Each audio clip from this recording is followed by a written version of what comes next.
곳을 더 사들여 등기한 사실이 확인됐습니다. 역사문화공간과 그 인근 지역까지 총 21곳의 부동산을 매입했는데 실거래가를 분석해봤습니다. 사법행정권 남용 의혹을 수사 중인 검찰이 양승태 전 대법원장의 구속영장을 청구했습니다. 상습폭행 혐의로 수감 중인 조재범 전 코치가 성폭행 의혹과 관련해 처음으로 경찰 조사를 받았습니다. 전명규 전 부회장이 성폭행 사건을 무마하려 한 정황이 드러나면서 빙상계 파문의 몸통으로 지목되고 있습니다. 유기견 집단 안락사 파문을 일으킨 박수현 대표가 TV조선 취재진에게 각종 의혹에 대해 처음으로 입을 열었습니다. 알리지 못한 부분에 대해서는요.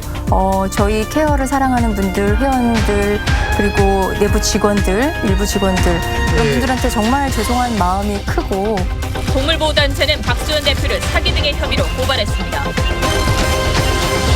북한 김영철 노동당 부위원장이 2차 미북 회담 조율을 위해 워싱턴에 도착한 날 미 국방부가 북한 미사일이 특별한 위협이라는 보고서를 냈습니다.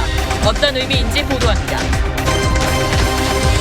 미세먼지가 다시 짙어졌습니다. 다음부터는 중국발 스모그까지 유입되면서 주말 내내 미세먼지가 기승을 부릴 전망입니다.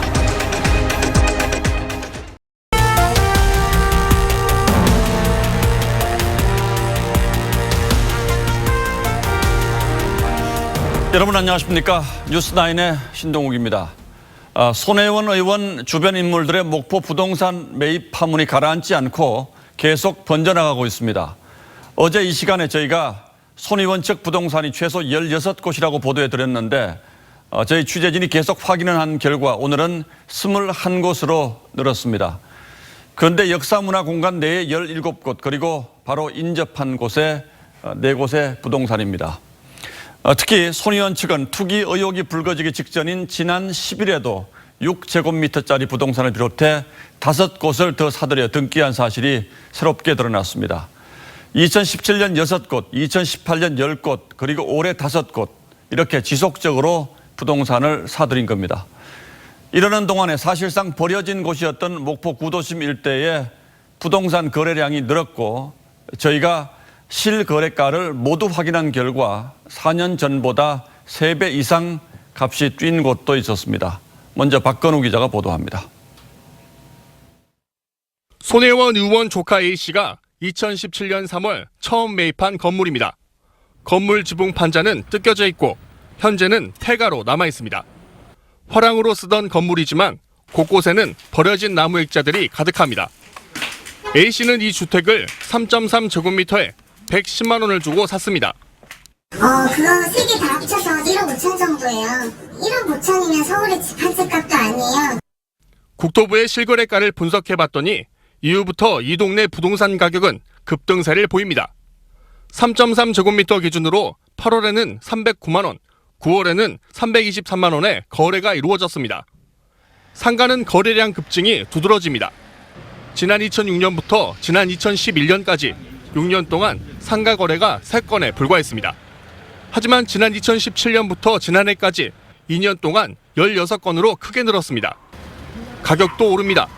2017년 6월에는 3.3제곱미터 기준으로 134만 원에 팔렸지만 7월에는 319만 원, 12월에는 362만 원에 거래됐습니다. 그리고 2018년 9월에는 3.3제곱미터에 400만 원에 거래가 이루어졌다고 신고됐습니다. 그쪽 물건 자체가 잘 나옵니다. 가격이 많이 올라가서 매물 자체가 안 나와서 이 정도나 많이 올랐고요. 지역민들은 죽어가는 상권이 살아난다는 기대를 하면서도 한편으로는 외지인의 손을 타는 바람에 목포가 투기장으로 변한 것 같다며 씁쓸해하고 있습니다. TV조선 박건우입니다. 이렇게 손혜원 의원 가족과 지인들이 목포 지역 부동산을 집중적으로 매입하던 바로 그 시기 손 의원은 자신 소유의 건물과 남편 소유의 토지를 담보로 11억 원을 대출받았습니다. 손 의원의 남편은 손 의원이 대출금 11억 원 가운데 7억 1천만 원을 재단에 기부해서 그 돈으로 목포의 부동산을 구매했다고 설명했습니다. 야당은 손 의원 측이 작정하고 부동산 투기를 위해서 대출을 받은 것이라고 비판했습니다. 이어서 백대우 기자입니다. 민주당 손혜원 의원 소유 건물 등기부 등본입니다. 손 의원이 지난해 3월 8일 부부 소유 부동산을 담보로 11억 원을 대출받은 내용이 나와 있습니다. 채무자는 손 의원이고 채권 최고액은 대출금의 120%인 13억 2천만 원이 책정돼 있습니다. 그로부터 엿새 후 손 의원 남편이 이사장인 크로스포인트 문화재단은 목포 구도심에 처음으로 부동산을 매입합니다. 이후 지난 1월까지 4번에 걸쳐 총 10건의 건물과 땅을 사들입니다. 크로스포인트 문화재단 정건혜 이사장은 손 의원이 대출금 가운데 7억 1천만 원을 재단에 기부했고 재단이 그 돈으로 목포에 투자했다고 조선비즈와의 인터뷰에서 설명했습니다. 대출 총액과 재단 제공 금액의 차액 3억 9천만 원을 어디에 썼는지는 설명하지 않았습니다. 야당은 부동산 투기 의혹을 제기했습니다. 대출을 받아서 목포 지역에 7억 상당이 흘러 들어간 것을 볼 때 전형적인 부동산 투기 수법이 아닌가 하는 합리적인 의구심을 지울 수가 없습니다. 손 의원은 직접 해명에 나섰습니다. 처음 부동산을 살 때는 공방을 만들 생각이었고 두 번째로 공장을 사들이면서 박물관 이전을 구상했고 이후 박물관 건축을 위해 인근 부동산까지 구입했다고 설명했습니다. 취득일자와 가격도 공개했습니다. 공개한 가격을 합하면 총 7억 9천만 원으로 대출금 중 재단에 제공했다는 7억 1천만 원보다는 많습니다. TV조선 백대호입니다. 이렇게까지 한 이유에 대해서 손혜원 의원은 일관되게 문화를 사랑해서 그리고 목포 구도심이 사라지는 것이 안타까워서라고 설명하고 있습니다. 그런데 이해하기 어려운 대목이 또 등장합니다. 손 의원은 2017년 여름 한 포럼에서 목포 구도심에 대한 서울 사람들의 투기를 막아야 한다고 말했습니다. 더 나아가서 투기 지역으로 묶어야 한다고도 주장했습니다. 그러면서도 손 의원 주변 사람들은 이 지역에서 지속적으로 부동산을 사들였습니다. 이건 어떻게 봐야 할지요? 김정우 기자의 보도를 보시겠습니다. 이 있는 곳이 바로 2017년 8월 국회에서 열린 한 포럼에서 목포시 관계자가 도시 재생 사업에 대해 발표합니다. 이 거리 자체를 계양 문화의 거리로 좀 조성해 보려고 계획 중에 있습니다. 국가나 행사를 진행한 민주당 손혜원 의원은 목포 구도심의 역사성을 강조하면서 투기를 막아야 한다고 말합니다.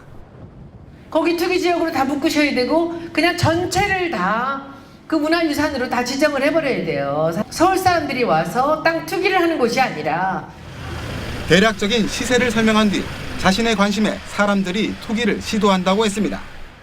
70년대, 80년대 평당 700만 원 하던 게 지금은 반의 반값밖에 안 됐죠. 근데 제가 가서 관심을 좀 가지니까 사람들이 거기다가 땅을 투기하려고 하죠. 민간 숙박시설을 뜻하는 까사도 이때부터 언급합니다. 여기도 순천같이 까사가 됐으면 좋겠어요. 목포 까사. 게스트하우스라고 해서 그냥 이렇게 마구잡이 갈 게 아니라 손 의원의 조카와 보좌관의 자녀가 창성장을 매입한 지 2달이 지난 시점입니다. 현재 창성장엔 목포 1호 까사란 간판이 걸려 있습니다. 국회의원 재산 공개에 따르면 손 의원 본인이 직접 소유한 땅은 2008년 매입한 경남 통영 문화동 일대 202제곱미터 넓이의 대지가 전부입니다. TV조선 김종우입니다. 손혜원 의원의 조카와 측근이 사들인 목포 구도심 지역의 부동산은 이제 나왔던 매물도 거둬들일 정도로 가격이 많이 올랐다고 합니다.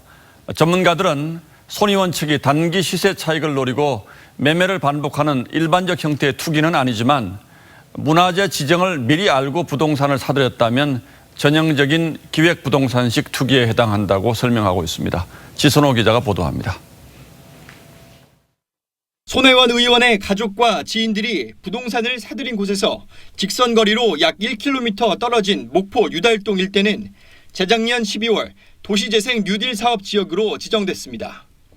손 의원 조카 등이 소유한 창성장 주변 만호동 역시 마찬가지입니다. 이 두 곳엔 정부와 지자체 등이 각각 327억 원과 266억 원씩 사업비를 투입해 주거환경 개선 작업이 이루어집니다. 뒤이어 근대 역사문화 공간까지 지정되면서 이 지역 부동산은 부르는 게 값이 됐습니다.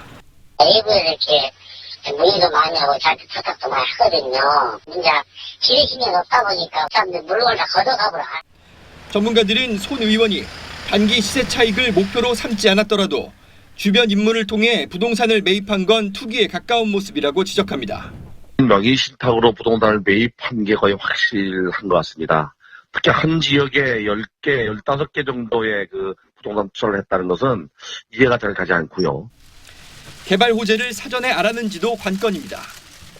손 의원은 문재인 대통령이 대선 후보 시절 도시재생 뉴딜 사업 공약을 발표하기 한 달 전부터 부동산을 매입하기 시작했습니다. 투기에 악용하는 사람들의 전형적 사례가 내부 정보를 미리 빼려고 혈안이 돼 있어요. 국토부는 167개 도시재생 뉴딜 사업 지역에 대한 부동산 투기를 철저히 관리하겠다고 밝혔습니다. TV조선 지선호입니다. 손혜원 의원은 남편이 이사장으로 있는 크로스포인트 재단을 통해서 목포 문화재 거리 땅과 건물들을 집중적으로 사들였습니다. 크로스포인트 재단은 손 의원이 지난 2014년 공예문화진흥을 목적으로 설립한 재단인데 여기서 박물관도 운영하고 있죠. 어떤 곳인지 그리고 이번 사태에 대한 입장은 뭔지 알아보기 위해서 이미지 기자가 다녀왔습니다.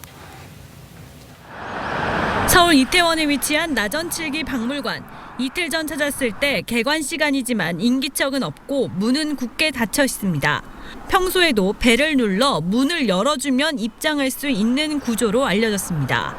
창문 너머로 손 의원이 사재를 털어 수집했다던 나전칠기 작품들이 보입니다. 자신의 디자인 사무실이었던 곳을 지난 2014년 박물관으로 개조했습니다. 이 박물관이 좁아 이전하려 한다는 게 손 의원이 설명하는 목포 부동산 구입 이유입니다. 다 털고 그럼 박물관 하려면 그럼요. 박물관을 하려면 기본으로 한 땅 넓이가 한 500평 정도는 있어야 돼요. 예. 박물관을 운영하는 크로스포인트 재단은 바로 옆에 붙어 있습니다. 건물 내부에서 연결되는 것으로 전해집니다. 목포로 옮긴다고 하셔가지고 여기 나전칠기 박물관이랑은 좀 원래 같은 회사 같이 이렇게 하고 있는데 인터뷰를 손 의원은 재단과 박물관을 통해 사익을 취하려는 목적은 없다고 주장했습니다. 손 의원은 자신을 믿어준 민주당에 감사를 표하며 조선 내화 부지 아파트 건설 조합이 조사를 응한다면 검찰 수사를 요청하겠다고 말했습니다. TV조선 이미지입니다. 지금까지 보신 것처럼 손혜원 의원은 나전칠기 공예품을 수집해서 박물관을 만들 정도로 애정을 기울였습니다. 그런데 국회의원으로서 이런 애정을 부적절하게 행사한 것 아닌가 의심되는 대목도 있죠. 예를 들면 이런 것들입니다. 옛 서울역 자리가 지금은 전시와 예술 공간으로 운영이 되고 있는데 이곳이 공예박물관으로 운영되지 않는다면서 지원 예산 전액 삭감을 주장했다가 나중에 공예품 전시를 조건으로 예산을 되살린 일이 있었습니다. 여기에 자신의 소장품을 전시하려 한 것 아닌가 의심되는 발언도 확인됐습니다. 박지호 기자입니다. 손혜원 의원이 전체 회의에서 구서울역사 복합문화공간 지원 예산 35억 원 전액 삭감 의견을 밝힌 가운데 열린 지난해 11월 국회 문화체육관광위원회 예산심사 소위. 참석 의원들이 손 의원의 전체 회의 발언에 동조하며 예산 삭감을 주장하자 손 의원이 입장을 바꿉니다. 공예 관련해 이런 정도의 예산이 없다며 문체부가 새로운 안을 갖고 오면 받아줄 수 있다고 주장했습니다. 다음 날 문체부 차관은 내년 전시에 공예 부분을 많이 보강하겠다고 제안합니다. 손 의원이 문체부의 기획력을 믿을 수 없다고 하자 문체부는 손 의원과 계속 상의하겠다고 말합니다. 손 의원의 갑작스런 입장 변화에 다른 의원들은 애초대로 삭감하자고 주장하지만 이번에는 손 의원이 오히려 예산 유지를 강변합니다. 손 의원은 당초 자신이 구서울역사를 공예박물관으로 만들자고 주장했다고 상기시키며 35억 원을 들여 박물관을 만들면 자신을 포함한 콜렉터 중 기증을 할 만한 사람들이 많다고 말했습니다. 공예박물관이 되면 자신이 가진 나전칠기 등 공예품으로 박물관을 채우겠다는 뜻을 내비친 셈입니다. 서울역 문화공간 운영 지원 예산은 원안 35억 원에서 2억 원 깎인 채 의결됐습니다. TV조선 박지호입니다. 이런 가운데 손 의원 부친의 독립유공자 선정 과정에도 논란이 불거졌습니다. 과거에 여러 번 신청을 했는데 계속 탈락해오다가 손 의원이 여당 국회의원 신분이던 작년에 건국훈장을 받았다는 겁니다. 야당은 권력형 특혜라고 주장하고 있고 손 의원과 국가보훈처는 정상적인 절차에 따라 이루어진 것이라고 맞서고 있습니다. 엄성섭 기자의 보도를 보시고 판단해 보시기 바랍니다. 더불어민주당 손혜원 의원에 붙인 손용우 씨에 대한 국가보훈처의 자료입니다. 지난 1982년 4월 이후 6번을 심사했지만 광복 이후 행적이 문제가 돼 보류했다는 내용입니다. 조선공산당 공산청년동맹 서울지부 가입과 함께 입북했다 난파돼 지하공작을 했다는 증언, 6.25 때 조선노동당의 세포책으로 활동했다는 증언을 보류 사유로 적었습니다. 그러다 작년 광복절에 건국훈장 애족장을 받았습니다. 조선일보와 동아일보 폐간의 부당성을 성토하다 징역 1년 6개월을 받은 것 등이 고려됐습니다. 야당은 특혜 의혹을 제기했고 국회의원이 되고 난 이후에 전화로 먼저 신청을 해놔놓고 보훈처에다가 포상 기준을 변경하도록 압력을 행사한 것으로 지금 보여집니다. 손 의원 측은 문재인 대통령이 독립유공자들을 더 많이 찾아서 포상해야 한다고 수차례 강조했기 때문에 재신청한 것이라고 했습니다. 손혜원 의원이 무슨 대단한 권력자가 되는 거니까 제가 해당 상임위도 아닌 데다가 그때 손 의원의 부친만 된 것도 아니고 보훈처도 정상적으로 진행했다고 설명했습니다. 손용우 씨에 대한 훈장은 문 대통령이 손 의원의 모친에게 직접 수여했습니다. TV조선 엄성섭입니다.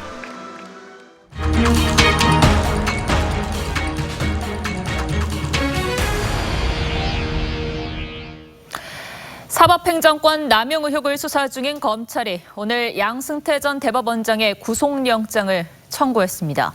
전직 사법부 수장에 대한 첫 수사에서 피의자 소환에 이어 영장 청구까지 참담한 헌정사 초유의 기록이 또 하나 늘었습니다. 박경준 기자입니다.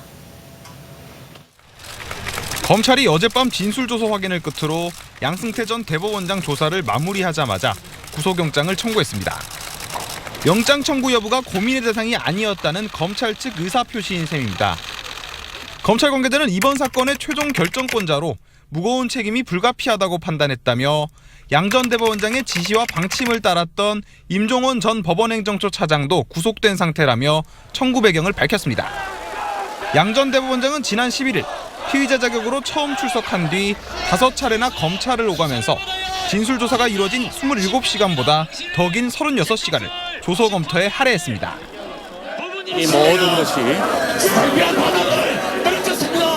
저희 부족의 조치로 인한 것이 따라서 그 모든 책임은 제가 지는 것이 마땅하다고 생각합니다. 이 때문에 피의자 조사 단계에서부터 검찰이 의도한 혐의 파악과 재판 대비에 돌입한 것이라는 분석도 나왔습니다. 검찰은 260쪽에 달하는 구속영장 청구서에 직권남용 권리행사방해, 특가법상 국고손실 등 40여 개 혐의를 적시한 것으로 전해집니다. 검찰은 양 전 대법원장과 함께 지난달 한 차례 기각된 박병대 전 대법관의 구속영장도 재청구했습니다. 양 전 대법원장의 영장실질심사는 다음 주 열립니다. 누가 맡던 법리 판단과 여론의 무게에 대한 부담은 불가피해 보입니다. TV조선 박경준입니다. 심석희 선수를 폭행한 혐의로 수감된 조재범 전 코치가 오늘은 구치소에서 성폭력 혐의로 경찰 조사를 받았습니다. 혐의는 모두 부인했습니다. 그런데 이번 성폭력 파문에도 빙상계 문제가 나올 때마다 거론되는 전명규 전 빙상경기연맹 부회장의 그림자가 드리우고 있었다는 정황이 드러나고 있습니다. 성폭행 사건을 무마하려 했다는 의혹인데요. 전 부회장이 몸담고 있는 한국체육대학교는 전 부회장 징계를 여전히 조심스러워하고 있습니다. 박상준 기자가 보도합니다. 한국체육대학교는 오늘 긴급 교수회의를 열고 전명규 전 부회장에 대한 징계 여부를 논의했습니다. 오는 3월 예정된 1년간의 교수 연구년을 잠정 취소했습니다. 또 정 교수와 피해 학생들을 분리 조치하겠다고 밝혔습니다. 하지만 직무정지나 직무해제 등 구체적인 논의로 나아가진 못했습니다. 경찰에 조사만 하지 어떤 기소가 안 됐기 때문에 저희도 그 부분이 굉장히 조심스럽거든요. 교육부는 지난해 7월 정 교수의 수업 이탈과 빙상장 부당 사용 등을 이유로 한 체대에 중징계를 요청했지만 한 체대는 정부 포상 청룡장 등 공무원 강경 사유를 들어 감봉 3개월에 송방망이 징계를 내린 바 있습니다. 정 교수는 최근 조재범 코치의 선수 폭행을 방조하고 폭행 피해자들의 소송을 취하하도록 압박했다는 의혹을 받고 있습니다. 또 측근을 동원해 선처 청원을 넣기도 했습니다. 정 교수는 빙상계에 만연한 파벌을 만든 장본인으로 지목돼 왔습니다. 그 전에 빙상연맹은 한 분에 의해서 좌지우지됐던 부분이 많은데 이렇게 되다 보니까 선수들은 보호를 받지 못하고. 한편 젊은 빙상인연대는 21일 기자회견에서 빙상계 성폭력을 추가 폭로하겠다고 밝혔습니다. TV조선 박상준입니다. 최근 자신의 엄마를 살해해달라고 심부름센터에 의뢰한 친모 살인 청부 사건이 있었습니다. 다소 충격적이게도 이런 일을 벌인 건 현직 중학교 여교사였는데요. 그리고 여기에 또 한 사람이 등장합니다. 전 쇼트트랙 선수 김동성 씨입니다. 여교사가 김 씨에게 고급 시계 등 수억 원의 선물을 건넸고 이 두 사람이 내연 관계였다는 의혹이 나온 건데요. 어찌된 일인지 성민혁 기자가 보도합니다. 전 쇼트트랙 국가대표 김동성 씨는 친모를 청부 살해하려 한 중학교 교사 임모 씨와 내연 관계가 아니라고 말했습니다. 지난해 4월 처음 알게 된 뒤 9월부터 친하게 지냈지만 선수와 팬 사이였다는 주장입니다. 아빠 돌아가시고 나서 많이 우울했다고 그러면서 근데 내 경기 보고 그나마 뭐 좀 우울한 게 뭐 저거 뭐 해소됐다 그러면서 오빠 나한테 위인이었어요 뭐 이러면서 그렇게 얘기가. 거액의 선물을 받긴 했지만 순수한 팬심이었다는 겁니다. 청부 살해 의뢰도 금시초문이라고 했습니다.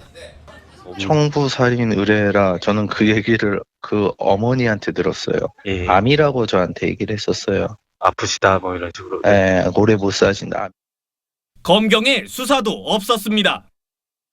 검찰은 김 씨를 청부살인 의뢰 공범으로 볼 만한 정황이 전혀 없어 참고인 조사를 하지 않았다고 밝혔습니다. 내연남과의 동거가 범행 동기 중 하나라는 임 씨 진술이 있었지만 공모로 볼 증거는 없었다는 설명입니다. 대신 검찰은 어린 시절부터 강압적인 어머니로부터 심한 스트레스를 받은 것이 범행 시도의 직접적 동기로 결론 내렸습니다. 김 씨는 최순실 국정농단 사건 당시 최순실 조카 장시호와 내연 관계였다는 사실이 알려지기도 했습니다. TV조선 성민혁입니다. 롯데자이언츠 출신 전 프로야구 선수 박정태 씨가 달리는 시내버스에서 행패를 부리다 승객들에게 붙잡혔습니다. 박 씨는 술을 마신 뒤 대리운전 기사를 기다리고 있었다는데 그 사이 무슨 일이 있었는지 정민직 기자가 취재했습니다. 달리던 시내버스가 멈춰섭니다. 승합차에 가로막혔습니다. 시내버스 기사가 경적을 울리자 말다툼으로 번집니다. 운전기사가 버스에 오른 남성을 무시하고 버스를 출발시킵니다. 화가 난 남성이 버스 운전대를 마구 흔듭니다. 버스는 휘청거리며 600m를 달렸습니다.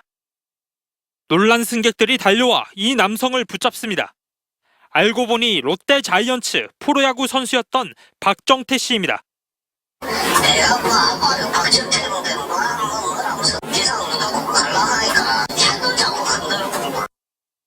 박정태 씨는 오늘 새벽 0시 35분쯤 자신의 차 안에서 대리운전 기사를 기다리고 있었습니다. 박 씨는 시내버스 기사 38살 김모 씨가 통행을 방해한다며 항의하자 다툼을 벌였습니다. 경찰 조사 결과 박정태 씨의 혈중 알코올 농도는 면허 취소 수치인 0.131%였습니다. 박정태 씨는 이사장으로 있는 재단 사무실에도 출근하지 않았습니다. 우리를 일으킨 점에 대해서 굉장히 조심스러워하고 계시고요. 경찰은 박정태 씨를 운전자 폭행과 음주운전 혐의로 입건했습니다. TV조선 정민진입니다. 동물보호단체가 동물 안락사 논란에 휩싸인 박소연 케어 대표를 검찰에 고발했습니다. 안락사를 고지하지 않고 후원금을 받은 건 사기에 해당한다는 주장인데요. 결국 검찰 수사까지 가게 됐습니다. 윤수영 기자입니다. 동물보호단체 회원들이 서울중앙지방검찰청에 고발장을 접수했습니다. 동물권단체 케어 박소연 대표가 구조동물 안락사를 지시한 혐의를 수사해달라는 주장입니다. 안락사를 숨기고 후원금을 모금한 건 사기에 해당한다며 동물보호법 위반 여부와 함께 검찰 수사로 따져볼 것을 요구한 겁니다. 100% 후원금으로 운영되는 단체이기 때문에 모금행위 전체가 기본적으로 피해 액수로 잡혀야 될 것이고요. 자유연대 등 일부 시민단체 회원도 비슷한 혐의로 경찰에 고발장을 접수했습니다. 이들 단체는 케어가 그동안 정기회비와 후원금 등으로 거둔 수입이 연간 5억 원이 넘는다며 가중처벌법 적용과 사용처 등에 대한 철저한 수사를 촉구했습니다. 이들은 박 대표가 안락사 비용으로 쓴 4천여만 원과 반대단체 고소 대응에 사용한 변호사비 3,300만 원, 그리고 충북 충주보호소 부지 매입 비용은 업무상 횡령에 해당한다고 주장했습니다. 동물보호단체들은 박 대표의 출국 금지와 함께 내부 제보자를 공익신고자로 보호해 줄 것을 요청했습니다. TV조선 윤수영입니다. 각종 의혹에 휩싸인 박수현 대표는 그동안 입장 표명을 미뤄왔는데요. 오늘 TV조선 취재진에게 처음으로 입장을 밝혔습니다. 안락사 사실을 알리지 않은 것을 사과하면서도 안락사는 필요악이라며 공론화할 때라고 주장했습니다. 윤재민 기자입니다. 보호소 동물 안락사 의혹이 불거진 뒤 케어의 박소연 대표가 처음으로 입을 열었습니다. 박 대표는 2015년부터 일부 동물들을 안락사한 사실을 사과했습니다. 알리지 못한 부분에 대해서는요. 저희 케어를 사랑하는 분들, 회원들, 그리고 내부 직원들, 일부 직원들 그런 분들한테 정말 죄송한 마음이 크고. 그러나 박 대표는 안락사는 필요악이라고 주장했습니다. 개 도살장이 운영되는 한 고통을 주지 않는 안락사가 필요하고 지금보다 폭넓게 적용돼야 한다는 겁니다. 이 정부 지원 없이 하고 있는 이 보호 시설에 대한 법적 기준, 시설에 대한 기준, 운영에 대한 기준, 그다음에 불가피한 안락사에 대한 기준을 다음 달 국회에서 도살금지법으로 불리는 동물보호법 개정안을 통과시켜야 한다고도 주장했습니다. 박 대표는 내일 기자회견에서도 안락사의 필요성을 강조하겠다고 말했습니다. 박 대표는 오늘 자신을 둘러싼 여러 의혹은 강하게 부인했습니다. 마취제 없이 안락사 약물을 직접 투여해서 동물들이 굉장히 고통에 빠졌다. 지금 하늘의 그런 맹세코, 의혹이 있거든요. 하늘의 맹세코 제 목을 걸고 말씀드릴 수 있습니다. 전혀 아닙니다. 후원금 3,300만 원을 변호사 비용으로 횡령하고 보호소 토지를 개인 등기로 등록했다는 동물보호단체의 고발 내용 역시 사실과 다르다며 맞고발을 준비하고 있습니다. TV조선 윤재민입니다. 예, 다음 뉴스입니다. 김영철 북한 노동당 부위원장이 2차 미북 정상회담 조율을 위해서 오늘 워싱턴에 도착했는데 미 국방부는 때를 맞춘 듯 북한의 미사일은 특별한 위협이라고 밝혔습니다. 협상의 무게중심이 북한 비핵화에서 대륙간 탄도미사일 폐기, 그러니까 미국의 안전을 지키는 쪽으로 옮아가는 것 아니냐는 우려가 나오고 있습니다. 이태영 기자가 보도합니다. 철통경호 속 김영철 북한 노동당 부위원장이 모습을 드러냅니다. 스티븐 비건 국무부 대북정책 특별대표가 영접하는 모습도 보입니다. 미 정부는 김영철에게 최고 의전을 제공하기 몇 시간 전 미사일 방어와 관련한 보고서를 발간했습니다. 2010년 이후 9년 만입니다.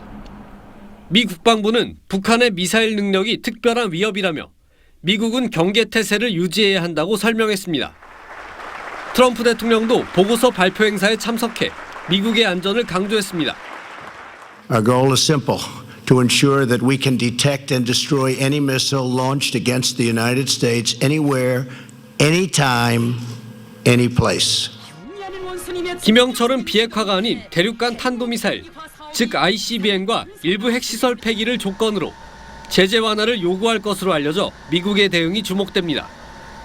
브래드 셔먼 미 하원 의원은 감시를 전제로 북한이 일정량의 핵무기를 보유하는 게 현실적이라며 비핵화보다 미사일 프로그램 동결을 주장했습니다.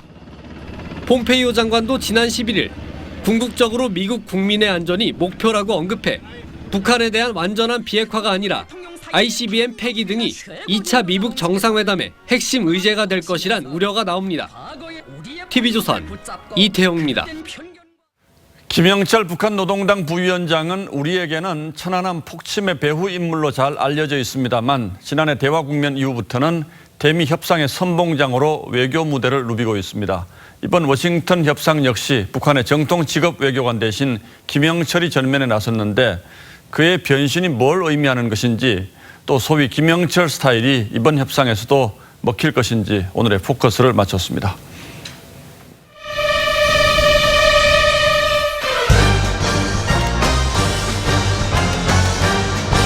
007 작전처럼 미국 땅을 밟은 김영철 노동당 부위원장. 호텔 뒷문으로 들어가는 모습만 겨우 포착됐습니다. 철통 경호 속 귀빈 대접이지만 앞서 베이징 공항에서는 스타일을 구겼습니다. 미국 유나이티드 항공 비행기를 타기 직전 규정대로 소지품 검사를 받자 이런 경우 처음이라며 버럭 화를 냈다고 알려졌습니다. 군부 강경파의 상징이던 김영철이 어쩌다 북한 외교의 대표 얼굴이 됐을까요? 누리면 발사하게 되어 있고 퍼부으면 불바다로 타번지게 되어 있습니다. 놈들의 무모한 도발은 기필코 값비싼 징벌을 받게 될 것입니다. 올해 73세인 김영철은 정찰총국장 등으로 일하면서 연평도 포격, 천안함 폭침 등 대남 도발의 선봉에 섰고 유족들에게 그 이름은 천추의 한으로 맺혀 있습니다. 여보, 저 김영철이 나온다네. 아이고 여기 나오면 작년 방한 때 천안함을 묻는 기자들에게 눈길도 안 좋지만 천안함 폭침이 북한 소행이라는 거에 대해서 어떻게 생각하세요? 카메라가 없는 곳에선 내가 천안함 주범으로 불리는 사람이라고 농담처럼 말했습니다. 공식적으로 언급하는 것은 적절하지 않다고 보고요. 외교 사절로 변신한 김영철의 태도는 180도 바뀌었습니다. 김영철이 군사에서 안수하면서 손잡지 못했습니다. 협상파 김양건이 의문의 교통사고로 사망하면서 김영철은 김정은과 더 가까운 자리를 차지했습니다. 백두산에 이런 날이 없습니다. 오직 우리 국무위원장께서 오실 때만이 날이 있단 말입니다. 그러니까 우리 국무위원장께서 이 백두산의 주인이 오셨다고 그럽니다. 이거. 네. 남북회담, 북중회담, 미북회담. 김정은이 있는 곳에는 김영철이 있고 북한 매체들도 지난번 방중 때는 그를 김정은 다음으로 호칭합니다. 경야는 최고 용도자 동지를 모시고 김영철 동지, 리수용 동지, 박태성 동지. 하지만 미국이 대화 상대로 군부 출신인 김영철을 맞득치 않아 한다는 말이 끊이질 않고 그래서인지 작년 폼페이오 방북 때는 공식 석상에 안 나오기도 했죠.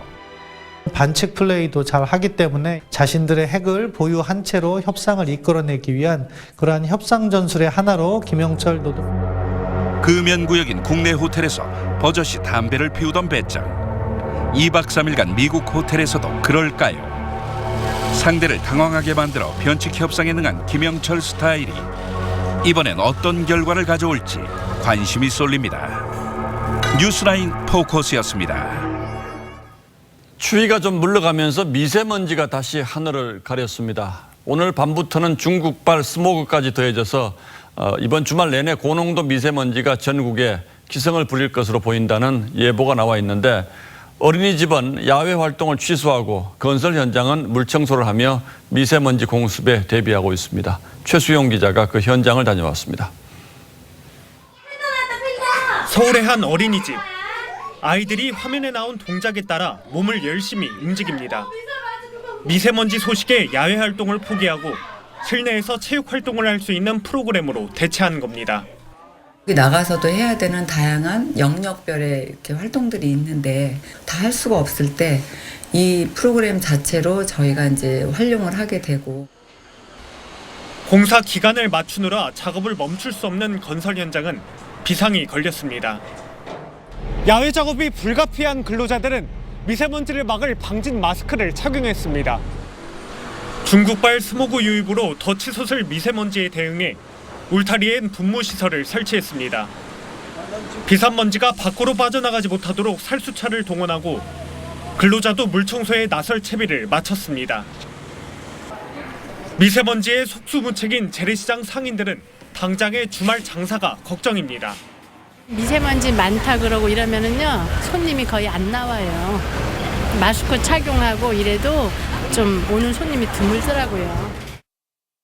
초미세먼지 농도는 오후부터 짙어지기 시작해 서울이 세제곱미터당 72, 경기 128 마이크로그램을 기록하는 등 전국이 나빴습니다. 내일은 초미세먼지 농도가 더 짙어져 일요일 오전에나 풀릴 것으로 예보됐습니다. 반복되는 미세먼지에 시민들이 점점 지쳐가고 있습니다. TV조선 최수영입니다. 40년 이상 소매치기를 일삼아온 60대 남성이 경찰에 붙잡혔는데 이번이 18번째라고 합니다. 이 사람이 수감과 출소를 거듭할 때마다 남대문과 명동 일대 소매치기 범죄 건수가 크게 달라질 정도로 유명한 소매치기 범이었는데 한 번 맞들인 소매치기가 마치 마약처럼 이 한 남성의 일생을 망가뜨렸습니다. 최민식 기자가 취재했습니다. 손님으로 붐비는 서울의 한 식당. 한 남성이 메뉴를 고르고 있는 여성에게 접근합니다. 가방 뒷주머니에 꽂혀 있는 스마트폰을 슬쩍 꺼내 자신의 호주머니에 넣더니 사라집니다.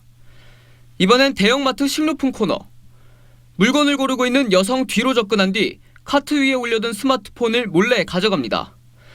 이런 수법으로 65살 A씨는 명동과 남대문 일대에서 5차례 스마트폰과 지갑을 훔치다 붙잡혔습니다. 인근 전자상가에 훔친 물건을 팔아치우고 나오던 A씨는 이곳에서 CCTV를 확인하던 형사와 마주쳤습니다.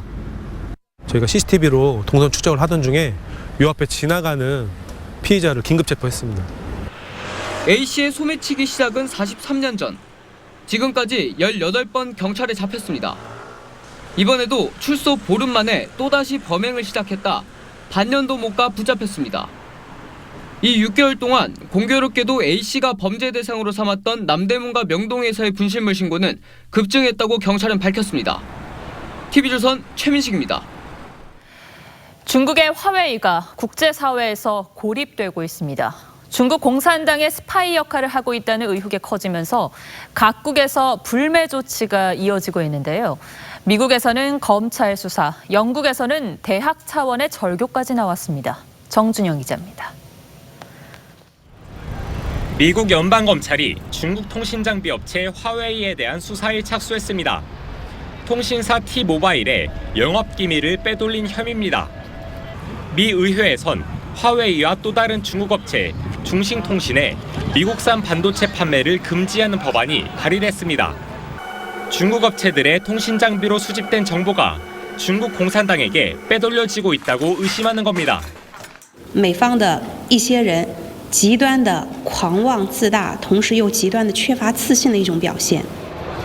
호주와 뉴질랜드에 이어 일본, 체코, 대만 등이 화웨이 장비 도입을 배제했고 독일, 프랑스, 캐나다 등도 배제를 검토하고 있습니다.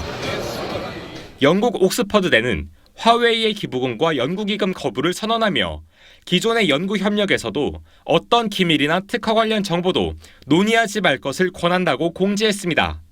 4차 산업혁명 이런 것들이 발전되는 상황에서는 그런 통신기기를 쓸 가능성들이 굉장히 높아지고 있는 상황이죠. 그 헤게모니를 넘겨주는 그런 거에 대한 우려성들이. 이달 초 화웨이 간부가 폴란드에서 스파이 혐의로 체포되면서 국제사회의 화웨이 보이콧은 확산될 조짐을 보이고 있습니다. TV조선 정준영입니다. 우리 동요 상어 가족이 미국 빌보드 차트에 2주 연속으로 오르며 세계적인 인기를 끌고 있는데 이 상어 노래가 표절 논란에 휩싸였습니다. 박소영 기자가 보도합니다. 유튜브 조회수 22억 건 돌파. 2주 연속 미국 빌보드 차트 30위권 진입. Baby Shark charted at number 32 this week on the Billboard Hot 100 charts. 전 세계에서 패러디 열풍을 불러일으킨 우리 동요 상어 가족이 세운 기록입니다. 그런데 이 상어 가족이 표절 논란에 휘말렸습니다. 미국 동요 작곡가 조니 올리가 한국 법원에 저작권 침해 금지 및 1억 원의 손해배상 청구 소송을 제기했습니다. 조니 올리는 상어 가족이 자신이 2011년 발표한 곡 베이비 샤크와 흡사하다며 이미 저작권이 소멸된 전통가요라 하더라도 새로운 창작성을 부여하면 2차 저작물이 될 수 있다고 주장했습니다. 상어 가족 제작사 측은 이에 동의할 수 없다는 입장입니다. 제작사 스마트 스터디는 북미권의 전래동요를 편곡, 번안, 개사한 것이기에 리메이크일 뿐 표절이 아니라고 밝혔습니다. 서울중앙지법은 오는 31일 관련 손해배상 소송의 첫 재판을 엽니다. 상어 가족의 노래 원곡은 북미권 구전동요 베이비 샤크로 영미권에서 오랜 시간 다양한 버전으로 불려왔습니다. TV조선 박소영입니다. 네, 최근 한 쇼핑몰이 실종 아동 찾기에 적극 나서고 있습니다. 큰 전광판에 실종 아동의 성장한 모습을 첨단 기술로 구현해내 보여주는 건데요. 또 고객들의 절박한 소원을 들어주는 백화점도 있습니다. 일종의 마케팅이지만 어찌됐든 선한 결과를 낳으면서 호응도 얻고 있습니다. 유아른 기자입니다. 쇼핑몰 한복판. 22m 대형 전광판에 4살 된 아이의 얼굴이 나타납니다. 19년 전 실종된 최진호 군의 당시 모습입니다. 한 시민이 바라보자 아이 얼굴은 타임머신을 타고 2019년 현재 모습으로 바뀝니다. 이 카메라가 지나가는 시민의 모습을 인식해 시민이 아이와 눈을 마주치면 현재의 추적 모습을 보여주는 방식입니다. 하루에 수만 명이 찾는 이점을 실종 아동을 찾는 데 활용한 겁니다. 큰 성인이 된 모습까지 보여주니까 어느 정도 비슷한 사람이 지나가거나 그러면 그거에 대해서 이렇게 좀 신고를 하거나 연락을 드릴 수 있을 것 같아요. 난치병으로 투병 중인 17살 이진경 양은 최근 소원을 이뤘습니다. 한 백화점이 전시 공간을 내줘 작가 데뷔전을 연 겁니다. 이 백화점은 지난해 시작한 유기견 보호소 후원에 올해부턴 고객들도 참여할 수 있도록 준비 중입니다. 네, 고객들에게 신청을 받은 이후에 저희 해당 캠페인 봉사활동에 참여할 수 있도록 저희가 연내에 유도할 계획이고요. 편의점 업계도 전국 유통망의 강점을 환원하고 나섰습니다. 한 편의점은 8개월 동안 미아와 치매 환자 등 40여 명을 보호자에 인계했습니다. 고객의 눈길과 발길을 선행으로 이끌면서 유통업계가 착한 유혹에 팔을 걷고 나섰습니다. TV조선 유아름입니다.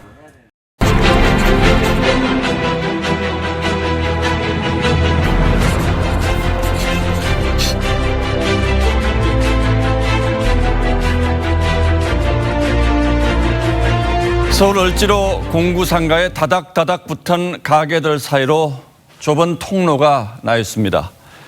뒷골목 냉면집으로 들어서는 이 복도벽에는 빛바랜 북한 지도와 옛 평양 사진 그리고 이북 오도민 신문이 이렇게 붙어 있습니다. 앉아서 쉴 수 있는 의자도 있죠. 실향민 손님들을 위한 여주인의 배려입니다.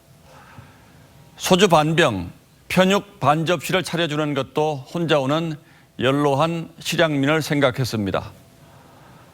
붐비는 점심시간에 황해도 사람 송혜 영감님이 슬그머니 합석해서 한 그릇 비우고 가는 모습도 종종 볼 수 있습니다. 이 집은 의정부에서 이름난 냉면집의 실향민 아버지로부터 딸이 손맛을 물려받아 34년 전에 열었습니다.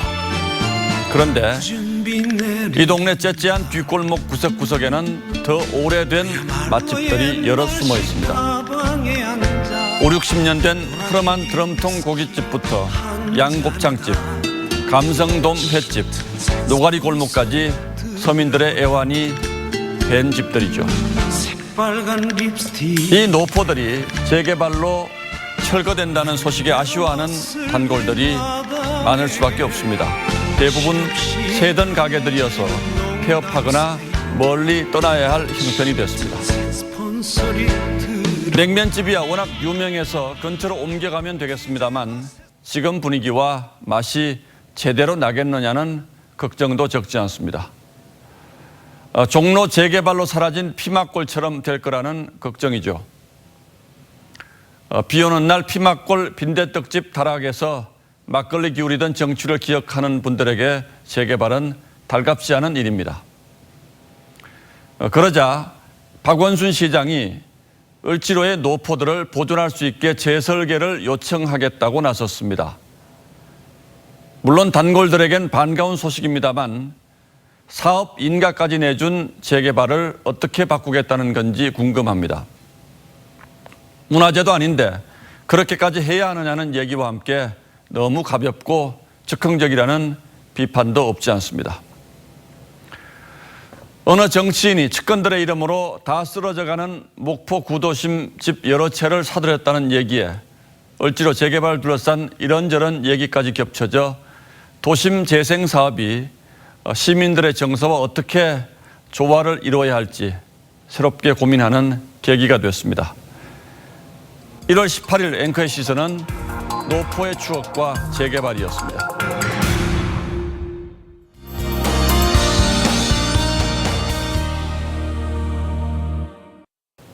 네, 이번 주말도 미세먼지가 기승을 부리겠습니다. 황사 마스크 잘 챙기셔야겠고요. 서풍이 들어오면서 평년보다 높은 기온 보이겠지만 일요일 낮부터는 추워지겠습니다. 또 내일은 날이 춥지 않아서 산행 많이들 가실 텐데요. 산불 주의 당부드립니다. 특히 동해안 지역은 건조주의보에 강풍까지 불겠습니다. 각별히 조심하셔야겠습니다. 내일 미세먼지 예보 제주를 제외하고 전국 곳곳이 이렇게 나쁨 단계 예상되고 있습니다. 또 하늘은 구름 많다가 낮부터 차차 흐려지겠는데요. 중부지방은 내일 오후부터 모레 새벽 사이 빗방울이나 눈발이 조금 날리겠고요.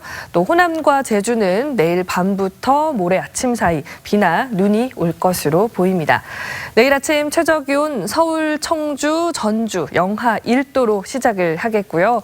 낮 최고 기온은 서울이 6도, 대구 8도, 여수 9도까지 오르겠습니다. 다음 주에는 서울의 아침 기온 영하 5도 안팎의 추위 이어질 것으로 전망됩니다. 날씨였습니다. 예, 지난해 여러분들의 많은 사랑을 받았던 TV조선의 탐사보도 7이 새로운 단장을 마치고 잠시 뒤에 시즌2 첫 작품을 선보입니다.